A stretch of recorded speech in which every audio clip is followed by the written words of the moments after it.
Ya baik, selamat malam Bapak dosen yang saya hormati dan rekan-rekan mahasiswa yang saya banggakan.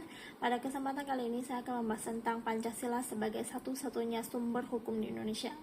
Kita mulai dari pengertian hukum. Hukum adalah seperangkat peraturan yang dibuat oleh pihak berwenang untuk mengatur kehidupan masyarakat agar terciptanya ketertiban, keadilan, dan keamanan.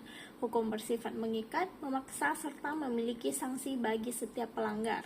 Sedangkan sumber hukum adalah salah satu asal atau dasar lahirnya suatu peraturan hukum. Sumber hukum terdiri dari yang pertama seperti sumber hukum formal, yaitu seperti undang-undang, hukum adat, jurisprudensi, dan perjanjian internasional.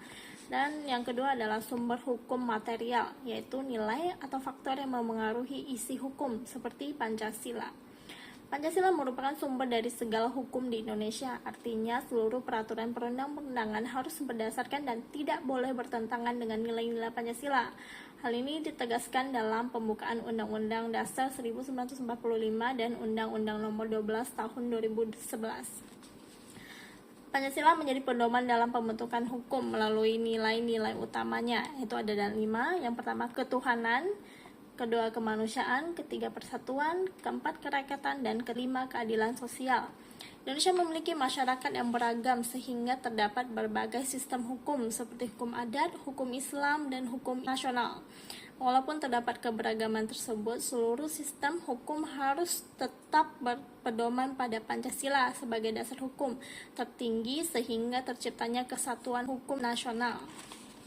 Penegakan hukum harus dilakukan berdasarkan nilai-nilai Pancasila, yaitu adil, jujur, menghormati hak asasi manusia, dan tidak diskriminatif, serta mengutamakan kepentingan bangsa dan negara.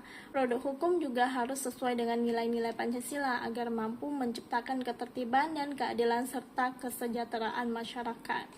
Kita lihat contoh penerapannya. Yang pertama seperti undang-undang tidak boleh bertentangan dengan hak asasi manusia karena harus sesuai dengan nilai kemanusiaan. Yang kedua, peraturan daerah tidak boleh membedakan suku, agama, atau ras karena bertentangan dengan nilai persatuan.